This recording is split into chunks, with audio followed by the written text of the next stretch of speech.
All right, I'm Deane Cheatham. This is our special Tuesday edition of the Infinity Training Program. We're going to talk about, so I got a referral, now what?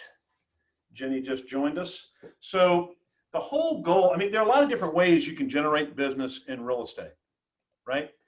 You can go knock on doors, you can hold open houses, you could light yourself on fire and ride up and down Main Street on a unicycle. I don't really recommend that one, Jake, for you especially, but so there's a lot of different ways you can generate business. One way that I think we would all agree that is time-tested, proven, and a good way to do it is to do business by referral. Would you guys agree with that? So if you're like muted, you can just do this, right?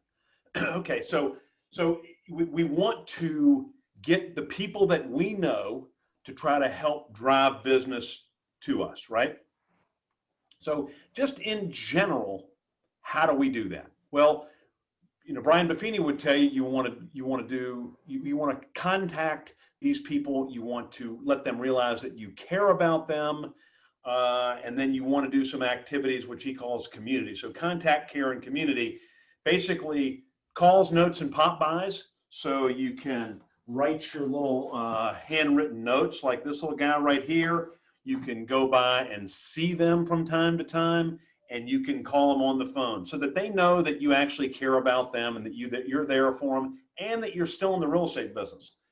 One thing that we found, if you don't reach out to your people, if you're not in communication with them on a fairly regular basis, they sort of forget that you're in the real estate business and they don't tend to refer you very well. So let's assume that they have referred you some business. Before we do that, let me tell you a quick little process that you need to do. So here's a definition that if you're able to write down. So Peter, you're driving your car, so I don't want you to crash your car. So you don't write this down. But everybody else, hopefully you'll be able to write this down. So here's a definition. Here's my definition of center of influence. So write this down. My center of influence is my sales force. Okay, write that down. My center of influence is my sales force, and I am the sales manager. So my center of influence is my sales force, and I'm the sales manager, period. My job is to educate and motivate my sales force to sell me to everyone they encounter. My job is to educate and motivate my sales force to sell me to everyone they encounter. Does everybody have that? When you have that, sort of shake your head, and if you don't have it, go like this, and I'll say it again. I'll say it again anyway. My center of influence is my sales force, and I am the sales manager. My job is to educate and motivate my sales force to sell me to everyone they encounter. All right, so take a second and think about that. If you could have a sales meeting like we did today in Ashland every week, and your COI, your center of influence, could be there, and you could get them fired up, and you could sort of get them motivated to get out in the world and sell you to everyone they encountered, would that help your business? Yes or no? Yes, it would. Okay, yes, it would. So that's the whole idea. So how do you do that? Again, you got to be talking to them. You got to be seeing them. You got to be sending them stuff in the mail. You got to be texting them. You just have to be in communication regularly. They have to know that you care about them. And then I guess thirdly, they need to know that you have some idea of what you're doing in the real estate business, right? You have to demonstrate some competency so that they feel comfortable with referring you.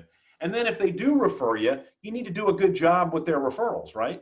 Have you ever been referred to somebody like, hey, call Bob or call Sally, and whatever they do, they suck at doing that?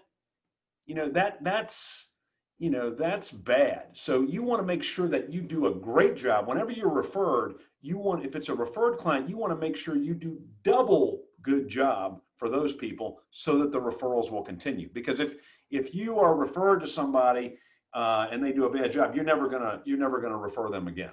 You're not going to jump on the referral bandwagon. So with that being said, let's say you have a referral and this person is a buyer. So what do? You motivate your center of influence to send you a referral, and you get it. Well, here's a great script that you can use when you talk to this person initially in order to seal the deal. And I'm going to share my screen here if I can find the right screen. Let's see if this is it. So nod if you can see this script here on my screen. Can you see that? You see that? It says, hi, my name is blank. Everybody see that? Okay. So some people hate scripts. Do you have to say this exact script? No, you do not. Could you say this? Yes, you could, and this works. The whole idea when you get a referral, if it's a buyer or a seller, is you want to set an appointment. Okay, that's the end game here. Set an appointment. Because why would we want to do that? Because that's how business happens in real estate, is having an appointment. My opinion, when you have a buyer, the best appointment is not to just instantly go out and look at houses. The best appointment is to have them come to the office or meet them at a neutral location like a Panera or someplace like that, where you could sit down face to face, get to know each other, talk about the process, and then go out and look for houses. So this is the initial script that you could use. Hi, my name is Deane with Hometown Realty, and I was speaking with Joe about a few of the properties that we have for sale, and they mentioned to me that you were interested in buying a home. Is that correct? So does that sound like a relatively normal dialogue? Could you make a few adjustments and have that sound like you? I think you could. So hi, my name is Deane with Hometown. I was speaking with Joe about a few of the properties we have for sale, and they mentioned to me that you were interested in buying a home. Is that correct? And if they say yes, then you say, great, or good for you, or whatever the hell you want to say. And if they say no, well then, you know what? We've sort of figured it out. Say, gosh, well, that's on, try to qualify that. So here are the questions that you want to be going through. How long have you been looking for a home? Why is that important? Because everybody's on mute, I'll tell you why it's important. If they tell you that, we've been looking for a home, sort of off and on for 15 years. What should your initial reaction be? Show me your hand, and is it this or is it this? Somebody gave me the finger. All right, what? Peter Sutphin says this. Everybody's sort of in a negative situation. So how long have you been looking for a home? Well, it tells you a little bit about what's going on. We just started. We've been sort of, thinking about this for a few months, or we've been doing it ever since, since 1964, we've been looking for a new home. It's going to tell you sort of where they stand and maybe a little bit about their motivation. Do we want to work with highly motivated people or very low motivated people? We want highly motivated people, okay? So the next question tells you a little bit about their motivation. How soon until you would like to be in your new home? How soon until you'd like to be in your new home? So basically, what's the time frame on this whole deal? It's better if it's sooner than later, but it's okay. I mean, so the question is, how, as far as motivation, if they said to you, well, we want to be in our new home in 2031, is that a good lead for you? No, it's not. I mean, that's somebody that, you probably just want to put them in your database because you don't really have time to be doing a lot of work with somebody that's going to be 10 years out. What about if it's 6 months? Is that a good time frame? I say yes. What if it's 1 month? Well, you're going to have to start stepping and fetching, but that's good. There's a lot of urgency there. And urgency is a good thing when it comes to buyers and sellers as far as leads. Okay? So, Bob, well, you need to sell an existing home in order to buy the next one. Why do we have that? Because we need to know, is there going to be a contingency situation? In today's market, with the current conditions as they are, is it good if you have buyers that are going to buy contingent on the sale of their home? That puts a little bit of toughness into the situation. That's hard to do. Not that it's impossible, but if they tell you that, then you need to start thinking about, well, what are you going to do if we get your home in the market and get it sold before you have a new one? Then what are we going to do? We're going to have to start positioning them to understand that may be a great possibility. Because what are the chances really in today's market, if they want a normal home, what are the chances that they can find something and then put their house on the market and get it sold and have it all work out? Not great, not great. So That just tells us, number 3 gives us a lot of information. Number 4, have you seen any homes that you're interested in? Maybe they have. Maybe it's going to be easy. Oh yeah, well we want you to help us. We saw this one on 123 Elm Street, and it looks perfect for us. Hey, that would be great. Okay. How about question 4? This is one we don't like to ask. Are you working with any other agents? Why do we not like to ask that one? Well, we don't want to know. We don't want to know if they are, because then we'll be disappointed. Oh yeah, I've signed a buyer agency agreement with Joe and Sally. Well, then that sort of sucks, but then they're not really working with you. Okay, so you don't want to go out. This will save you a lot of heartache in your business. A lot of times you ask that question, they say, well, yeah, I've got a couple agents have been sending me some stuff, and then you can probe a little bit deeper and say, well, have you signed a buyer agency agreement with this agent, or are they just sort of sending you stuff? Okay, so there's a big difference, but I think it's important for you to know up front, so you know how much effort and work that you want to put into these folks. All right, what price range are you looking at? All right, and then along with that one, I should have written a few more points with that. So that's where you would say, how about bedrooms, baths, any other key features to this particular house? So you get a general idea of what they're looking for. All right, number 7, have you spoken to a mortgage lender? Why is that important? Because if they don't have the money, they're probably not going to be able to buy something. And again, we want to help people, but if they need to be able to help themselves as well. So we want to know if they've spoken to a mortgage lender. If they haven't, it's okay, but we want to make sure that then one of the things we want to do at the end of this conversation is get them in touch with somebody at Town First who can get them pre-qualified and make sure, and if they're not qualified right away, then get them on the path to being qualified. So hopefully you understand that. All right, number 8, I'd love to help you buy a home. Are you aware that it could take 2 to 4 months, and that you can slide that scale however to accommodate the current market or even the current situation. So I just wrote down 2 to 4 months. I'd love to help you buy a home. Are you aware that it could take 2 to 4 months in this market to buy a home, close, and move in? Because sometimes people don't really get it. They're like, well, my lease runs out in December, so we'll start in December. Is that a good plan? No. Okay. So it could take 2 to 4 months in this market to find a home, close, and move in. So my question is, do you want to be in your home, by December, or do you just want to start selling it, or just want to start the process at that time? Okay.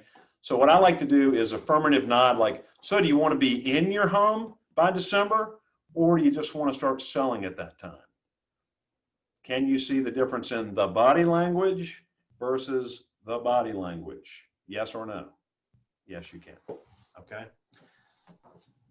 So to get you one step closer to your new home, all we need to do now is simply set an appointment so I can help you get what you want in the time you want. Won't that be great? Okay. Now that is the close here. We're really trying to close them in for the appointment, because remember, that's how business gets done. That's where you can have them sign the buyer agency agreement, Jake. That's where you can bond with them and get a commitment.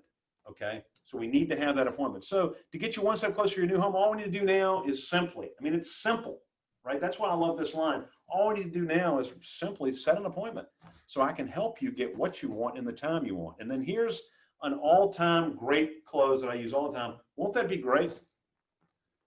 It's like, hey, let's go eat some light bulbs. Won't that be great? You almost want to do it if somebody's smiling and nodding at you, right? So that's an excellent close. And then number 11, put a star by number 11. And I'll send you this thing. I'll put this script out so you can have this. But number 11 is, what would be better for you, Monday or Tuesday at 3? People oftentimes will say, so when would work for you? And they're going to say, well, how about Friday night at 8? And you'd say, like Peter Sutphin said, well, gee, that's going to be the rehearsal dinner for my wedding, but I need the money, so okay. Or they might say, how about Tuesday at 6? Well, that's my kid's birthday party, but you know what? They'll have more birthdays, so we'll blow that off. If you take command of your schedule, especially for those of you that are new, if you present some opportunities, people will take advantage of those opportunities in many cases, and you won't have to apologize to your wife and give her flowers, or tuck your tail when you go home and in shame because you missed your kid's birthday party. So find some times that work for you and then present those. So what will be better for you, Monday or Tuesday at 3? Well, gee, neither one of those times work. Then look at your schedule and say, well, gee, I've got time Friday at 1. Would that work for you? And more than likely, they're going to choose that. Do you understand what I'm saying with that? So this is a very good script to get it going with the buyer. So now we'll have a little questions and answer time if you care to do that. You can unmute and ask any question. Anybody have any questions about what we've talked about thus far? Or have I done such a wonderful job of presenting the material that it would be impossible to have questions? I think that's probably it, says Davina. She gets a bonus. Okay, so next we'll move into sort of we can talk about that. We'll talk a little bit about the buyer presentation. I don't really have any notes in here, but we probably should talk about. So what do you do at the buyer presentation? I mentioned to you, where do you want to have the buyer presentation? Do you want to have it? Do you want to just meet the buyer at a listing?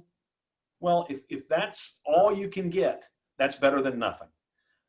But you want to try to have a meeting where you're not distracted by looking at a house, where the meeting is just really going to be to solidify the relationship, the agent and buyer relationship somewhere.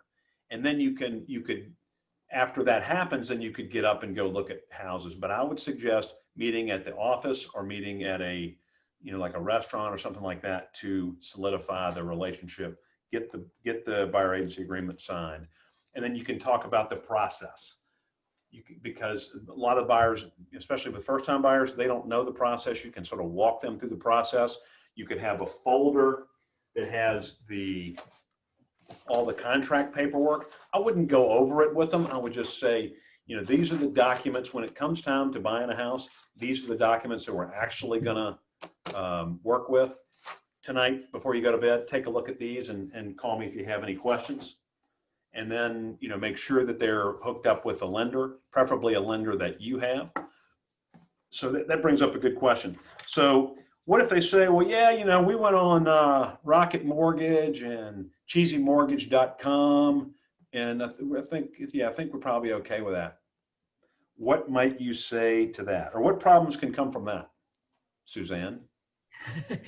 Oh, Lucy should chime in here. Yeah, it's always smooth if we know the lender. Yeah. So what I say is, oh, well, that's great, Suzanne. You obviously have done some looking online. In today's market, do you think it could be advantageous to have a local contact to where when we write the offer, we could call that person and get a pre-qualification letter sent, whether it be Saturday, Sunday, night, morning, whatever? Would that be helpful, do you think? Oh, yeah. So let me get you Mike Hall's number. You don't have to use him. A lot of our clients do, but let me get you his number and communicate with him. Let him get you pre-qualified, and so that at least we have a local contact if we really need something immediately. Won't that be great? How many times, Deane? How many times have you said I could call him any time of day and he'd answer? What's that? Mike always answers. Yes, he does. Let's test. Uh-oh. Hold on. This is a test, so this could backfire. We'll see. He might be on the phone with my client that I just sent to him. All right, we're just going to try it. Ready?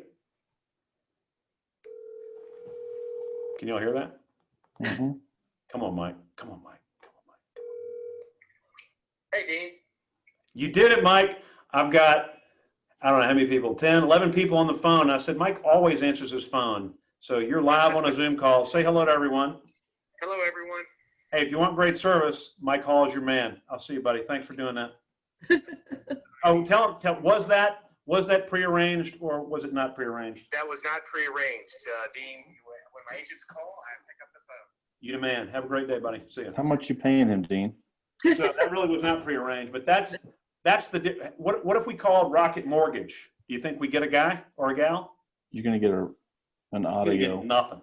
Okay. You're going to get nothing.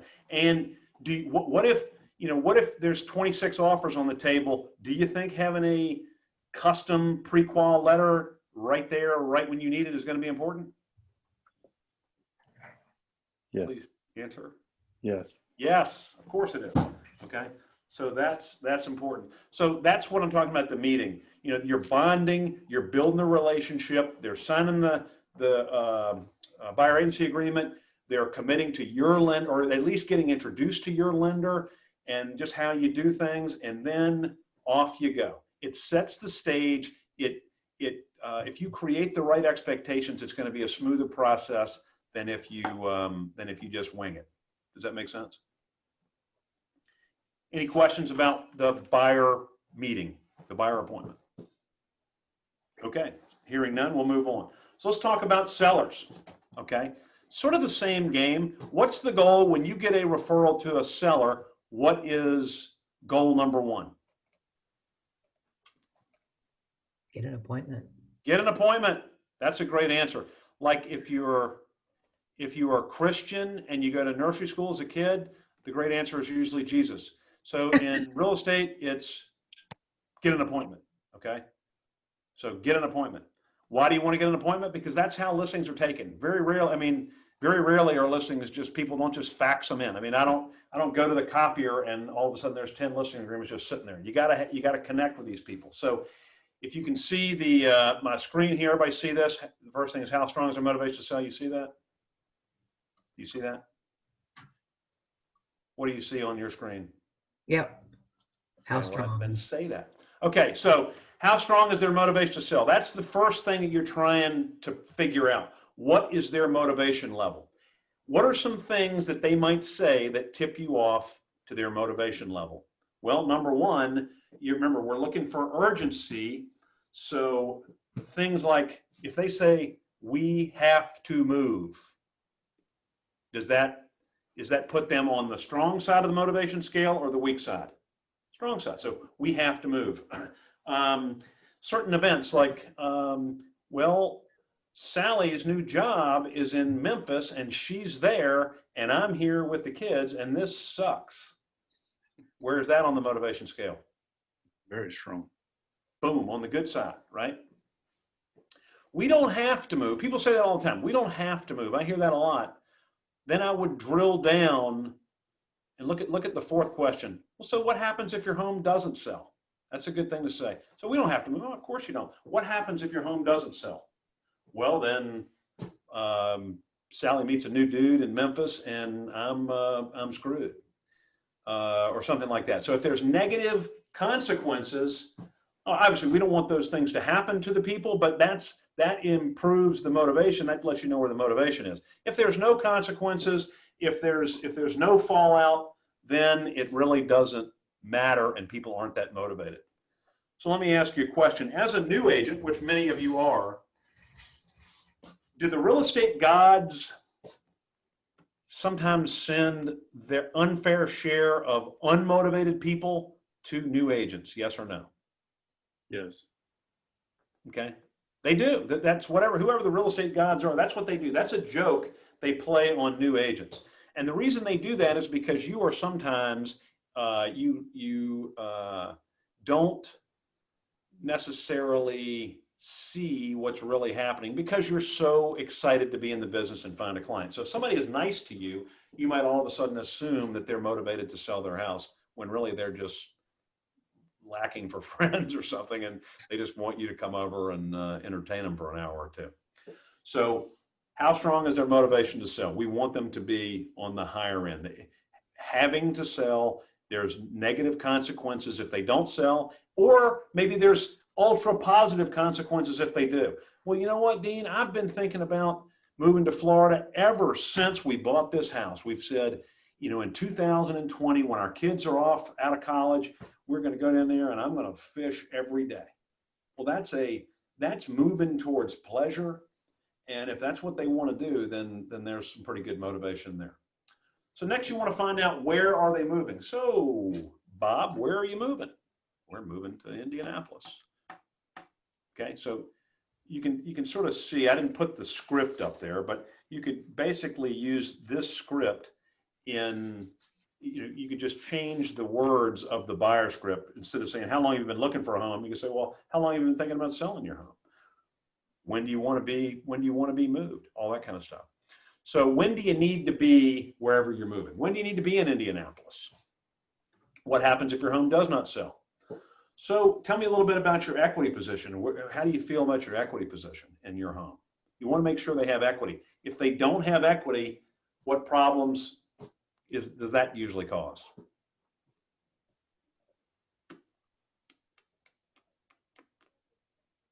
So we'll just call this a non-discussion kind of crowd. So if they don't have equity, then they may not be able to do it, because you have to, at the end of the day, you got to pay off your loan and whatever in order to sell. The bank's not real good at not getting their money back. This is not a really good short sale kind of environment. So you want to make sure they have equity. When people have equity, they're more likely to price the property competitively than if they're, than if they don't. How would they rate? So you want to say in one of the conversations you have when you talk to them on the phone, how do you rate the condition of your home on a scale of 1 to 10? 10 being the best, 1 being the worst. See what they say about that. Because people are usually fairly honest about that. And then when they tell you, if they tell you, oh, it's an 8, then what's a great next question? What would it take to make it a 10? Okay, let them tell you. Let them tell you. Well, it's a 7, Dean. What would it take? Oh, well, I think if we've been talking about refinishing the floors and putting in some new carpet upstairs and then maybe painting the outside. Then write those things down so you know when you get there. I like to ask people what they think their home is worth. Okay, a lot of times the answer comes back, well, that's what we're hiring you to do. And then you can say, well, okay, great. Well, I assume then, since you're telling me that, then you're going to allow me to use my experience to really determine the real value of what your house is. So you can sort of back them into a corner that they're going to listen to you if that's what they say. But some people say, oh, we research it all the time. The house next door is a lot like ours, and we think it's worth 300.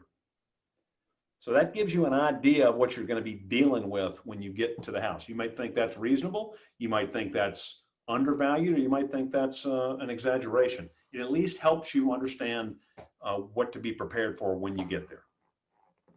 So how soon till you want me to start showing the house? That's sort of a assumptive language. How soon do you want me to start showing the house? That is an assumptive phrase, but it lets it gives you an idea of the time frame of the whole thing. Just like when with the buyer script, we asked about other agents. Are you meeting with any other agents?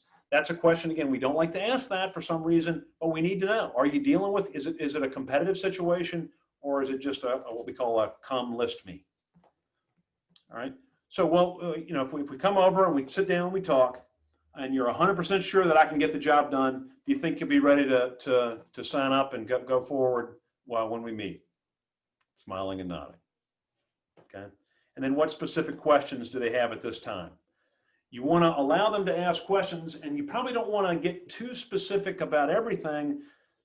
The best way to answer, other than just factual questions, would be to say, that's a great question. We're going to spend a lot of time on that when we sit down on Tuesday at your kitchen table.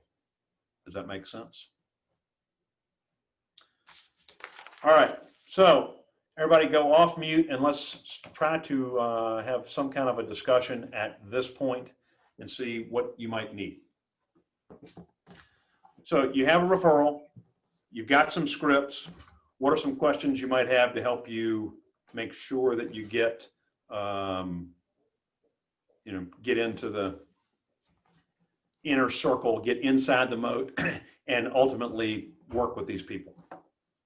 Dean, for you, do you ask, how'd you hear about me, or how'd you hear about Hometown, or do you just? That's a good question to ask. That's a good way to break the dialogue and also give you some feedback and some data on how effective your referral network is. So that's a good question. And you may know. I mean, I was sort of coming at the perspective that you knew that Sally called me and said, call John, and so I put it together. But yeah, if somebody just calls you out of the blue, then I think you do want to know where the lead came from.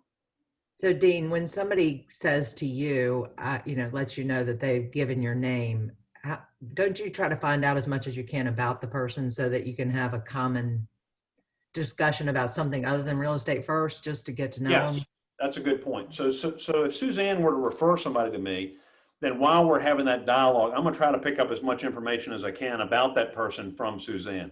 Do we have any common interests? Do we have any other common friends? How are Suzanne and this person connected? What does Suzanne know about their current situation and what they want to do? Get as much, I guess you could call it like a scouting report or an intelligence report on these people before you reach out and talk to them. It's going to make the conversation a little smoother, a little easier that way.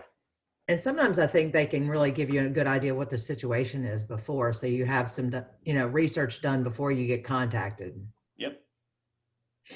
Yeah, if you know their address, it's a good idea to maybe, if it's a listing referral, it's a good idea to look that up and just be familiar with what's going on, because it's inevitable they're going to ask you something. And if you can say, well, yeah, I just saw, I sort of watched your area and I saw that the house 2 doors down sold in the last 12 months, then that's going to be like, well, they're going to say, well, gee, Suzanne really knows what the hell she's talking about.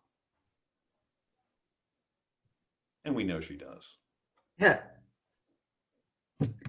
That's optimism. Anybody else? What else do we have questions wise regarding this? All right, the last thing we'll talk about is the referral process.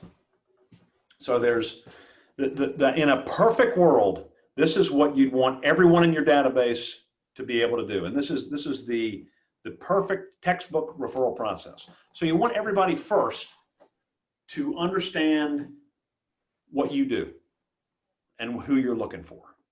Okay, so you would hope that, like, most of us on this screen, and if I'm not mistaken, most of us are primarily in the residential real estate world, and most of us work in the Richmond metropolitan area. Okay, we'll just take that as a given. So we want our people to know that. We don't want them to think, so like for Jenny, who is formerly from the travel world, one of her challenges is to have people now understand that it's not about travel, it's about real estate. Okay, she's got to adjust their mindset from travel to real estate. And all of us, so Jake was in the moving business, moving to real estate. And that takes a while, okay? And that's where, like we talked about at our meeting today, some of the swag, having your name tag or your pin or your, I don't work at McDonald's, but if this were a hometown cup, I have my home. So the more visual cues through social media, through your presence, through whatever, that's going to help people understand. But you got to be talking to these people so that they understand who you are, what you do, and who you're looking for, okay? There's a guy named Ivan Meisner who wrote a book about referrals, and he said one of the mistakes that people make is they're too general when they ask for referrals. They say things like, do you know anyone who is looking to buy or sell a home? Okay, is that a bad thing to ask? It's not bad. What his thing is, it helped in the way the human brain works. If you said, who do you know that is looking to maybe downsize? Who do you know that lives in Wyndham that's thinking about selling? Who do you know, who do you work with that's just had a baby and maybe their house is getting a little bit too small? Which of your kids' friends have been renting for a while and you know they have a good job and it might be time for them to take advantage of these interest rates? Do you see the memory, how that's a little bit more of a specific memory jogger than, oh, you know anybody? Do you know anybody? It sort of makes you sound a little desperate too, right? You don't want to sound desperate. Okay, so number one, our people need to be able to understand who we are, what we're doing, and who we're looking for. Understand? Second thing, they need to be able to sell you to the people that they encounter, like in the initial definition. So these are your salespeople, so they got to be able to sell you. And what's the best way they sell you? Testimonial. You know what? I've known Jenny for 15 years, and I know she's only been in the real estate business. This is her first year, but I can tell you, there's no one who's going to look out for you better than Jenny. Period. Okay, you see that? So they're going to tell a little story. Suzanne has helped 5 of my friends buy and sell real estate, and every damn one of them says that she's the best. Is that the kind of service that you're looking for? that's a sales pitch, right? So they need to be able to sell you to others. Here's the problem. Some people suck at selling, right? So Peter may have a great friend who is always going to be a great friend that sucks at selling. And unfortunately, that great friend is probably not going to be one of your best salespeople. And that's okay. You can still be friends with them, right? However, in our database, in our center of influence, we're trying to find the people that are great salespeople, that are connectors, that are the folks that are always putting people together and making things happen in order for our database to take off. Do you understand that? So, I mean, I use the example all the time, and I shouldn't use this one, but like my wife, this is just not really her thing. I mean, I don't know. I mean, I don't want to get myself in trouble because this is actually being recorded. But she's a great person. She's a great mother. She's, everything. We met when we were 15. Isn't that sort of amazing? I'm right now, I'm 23. So, I mean, we've been together for quite a while. And anyway, she's just not real good at this, and that's all right. I still stay married to her, but there are other people that I know that I, some of them I'm not all that great of friends with, but they're great at referring me. So they get the super special treatment when it comes to my database. Okay. So like Jake, you've already gotten a few referrals. You're meeting with a buddy of yours that's a lender. You had another friend you told me that is trying to hook you up with some people. So those are people that are already showing in 1 week, they're already rising to the top of the database. So we're going to prioritize our database, not by who we like the best, but by who is giving us the referrals. Do you understand that? It's not an equal opportunity list. If you perform, you rise to the top. If you are not performing, you rise or you sink to the bottom. Got that? So the first thing, they got to know what you're doing and know who to refer you. Secondly, they got to be able to sell you. Third, okay, think about this. So many referrals are passed this way. Oh yeah, Suzanne's great. Here's her card. Take that and call her when you can. Is that good? Yeah, it's good. Could it be better? How many times do you think my card in 25 plus years of real estate, how many times has my name or my card been passed to a potential buyer or seller that never got in touch with me? How many times would you guess? Hundreds. I'm going to say 1,000 times, at least 1,000 times. And if I could have gotten 75% of those leads, guess what? I wouldn't have to be here right now on this stupid Zoom call. Just kidding. I love being here. But I mean, seriously, 750 deals that I missed out on. This is going to be sickening. I mean, let's just say that's, even if it's $6,000 a deal times 750. That's only $4.5 million I've whiffed on there. Okay. So that's the value of this training, and if people can really get it. So instead of giving your name and giving your card, which is fine, what's better than that? Somebody tell me. Have that person call you and get their info. Say that again, Jake, loud and proud. Have someone call you with their info. Be willing to call that person. So here's what you need to write down. Gain permission for me to call. So if Jake's going to refer me, I want him to say, oh, Deane's a great guy. He helps people all the time move to townhomes or whatever it might be. Let me get Deane to give you a call so he can help you like he's helped all my other buddies. Won't that be great? And if then Jake then calls me immediately with that information, do you think I'm going to fumble that? No. Versus the card, and then all they do is spit their gum out in the card, and then the card goes in the trash. If Jake calls me immediately, then it's up to me whether I'm going to screw it up or not. Okay. And 90% of the time, we're going to make that work. Okay. So that is essential. Gain permission for me to call. And then the referral source needs to call you right away. And then you need to call the referral very, very soon before somebody else picks them up. And then you got to call the person back. So if it's Jake, who's in my box, he's right there. I'm going to call Jake and say, Jake, thanks a ton for connecting Peter and myself. I look forward to helping him. And, there'll be, watch your mailboxes. I'm going to send you a little something just to say thanks. Okay. That goes a long way. What do you So send? you sort of see the process. Now, here's the thing. How do you then get people to understand that? Do you have a training seminar? Do we have a Zoom call with all of your database and take them through the steps? No, that doesn't work. Your best ones, your best referral sources, maybe there are some people in your database that you can have that kind of frank conversation, but for the most part, you're going to have to subtly give them the information. Maybe it's on a phone call, maybe it's at lunch. And what I like to do is called future pacing. Future pacing. So what I might say to Davina, I just want to say, thanks for your trust and confidence in me. Thanks for your willingness to help out. If you did meet somebody at work who was looking to buy or sell a house, what would you do? And what would you do, Davina? I would ask them permission for you to call them. Boom, she gets it. But if she says, well, I don't know, I'd probably give them your business card. Then you say, Davina, that would be awesome. And you know what we found out that takes it even one step better than that? And then you tell her about gaining permission, and then you stop. You don't want to what's called fire hose your people, right? Because then they think you're weird. All right, they might think, some of you they think are weird already. They're going to think you're weirder. All right, fire hosing. So if you were dying of thirst, would you rather drink out of a fire hose or a water fountain? You'd still rather drink out of the water fountain. You don't want too much information. So then the next time you talk to them, maybe you take them to the next level. So it's a process. What you're going to find is some people will never get over the business card handoff. That's as good as they can do. And that's fine.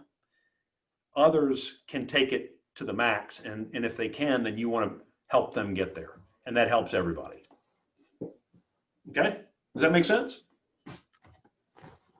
All right. Any questions? And then if not, we will wrap her up. Who has a question? All right, that's going to do it for today's training. Thanks for tuning in.